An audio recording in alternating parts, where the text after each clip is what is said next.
Assalamualaikum warahmatullahi wabarakatuh.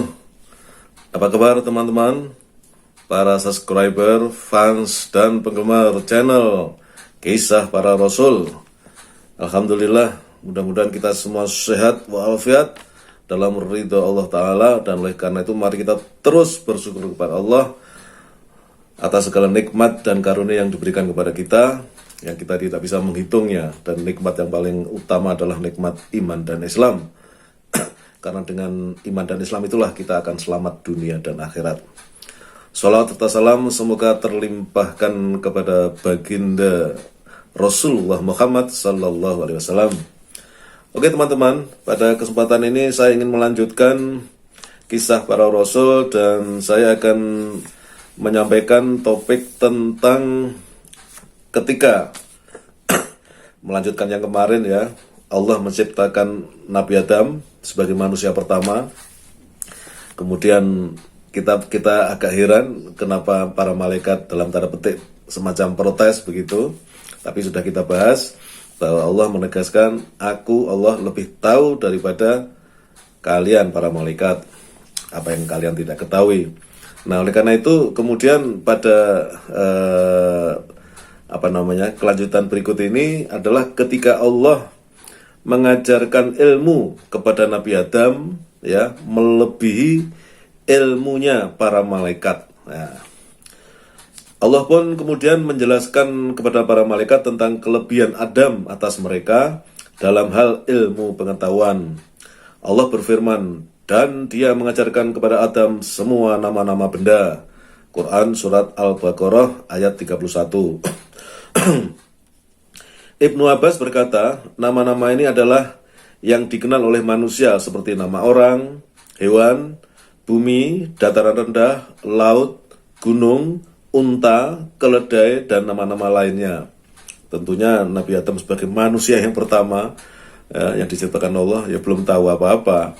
Dia menjadi tahu setelah diajarkan oleh Allah tentang nama-nama yang tadi saya sebutkan. Mujahid berkata, Allah mengajarkan kepada Adam nama lembaran, ya, takdir, bunyi, sampai nama kentut yang tidak berbunyi. Mujahid juga berkata, Allah mengajarkan kepada Adam nama semua binatang, nama semua burung, dan nama segala sesuatu. Pendapat seperti itu juga dikatakan oleh Sa'id bin Jubair, Qatadah, dan pendapat ulama lainnya. Ar-Rabi berkata, Allah mengajarkan Adam nama-nama malaikat. Abdurrahman bin Zaid berkata, Allah mengajarkan Adam nama-nama keturunannya. Adapun pendapat yang benar, Allah mengajarkan Adam nama-nama semua zat dan gerakannya, baik yang kecil maupun yang besar, seperti yang disebutkan oleh Ibnu Abbas.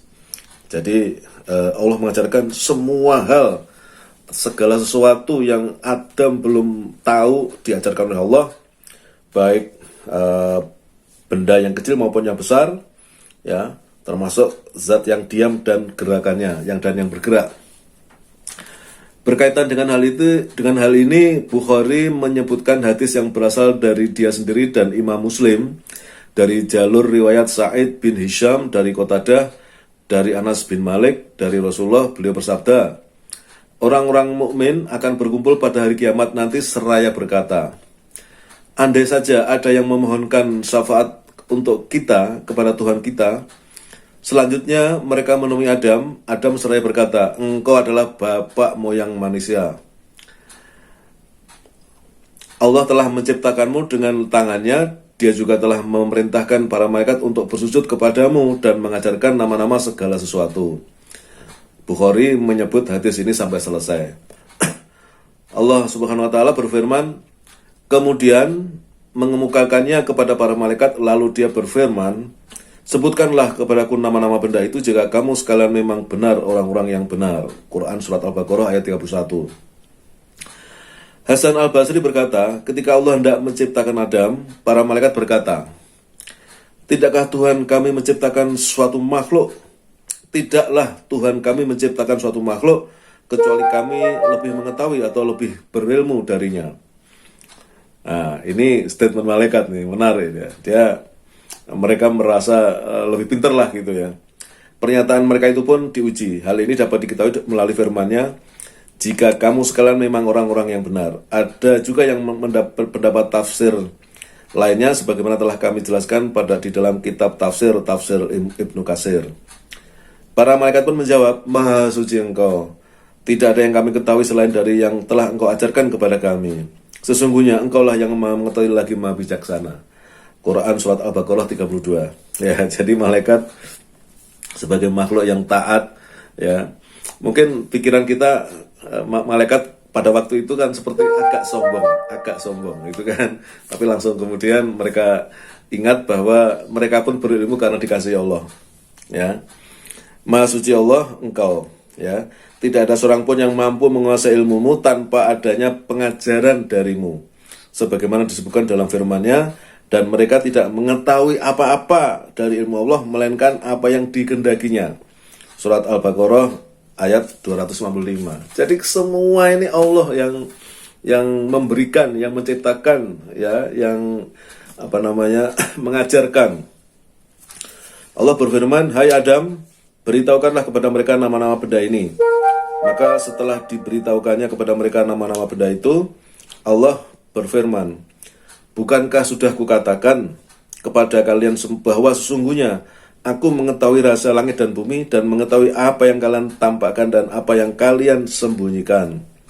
Surat Al-Baqarah ayat 33. Maksudnya, Allah mengetahui hal yang tersembunyi sebagaimana Dia mengetahui hal yang terlihat nyata, ya. Karena Allah ini serba maha. Ada yang berpendapat bahwa maksud dari firman Allah, "Aku mengetahui apa yang kalian tampakkan," adalah perkataan para malaikat. Mengapa engkau hendak menjadikan khalifah di bumi itu orang yang akan membuat kerusakan padanya?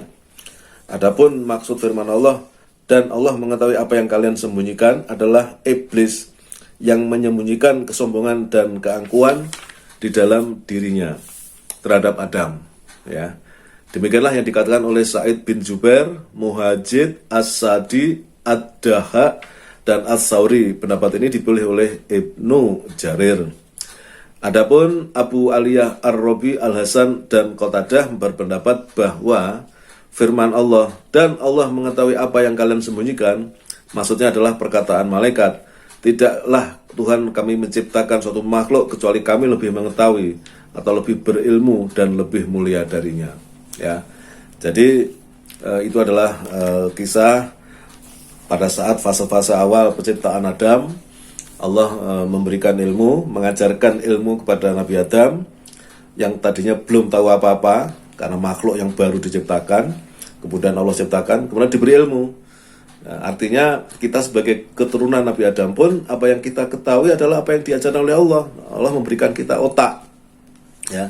Jadi jangan sampai kemudian seperti Korun itu, ya, yang begitu sombong dengan mengatakan bahwa dia bisa kaya raya karena keahliannya sendiri, karena kecerdasannya, karena ilmunya sendiri. Itu si Korun, contoh saja kesombongan seorang Korun, ya, yang merasa bahwa semua apa yang dia usahakan adalah berkat dirinya sendiri. Padahal kita diberi nyawa saja adalah oleh Allah. Kita bergerak, kita berpikir, semua Allah yang menggerakkan, yang memberikan, semua itu bisa terjadi.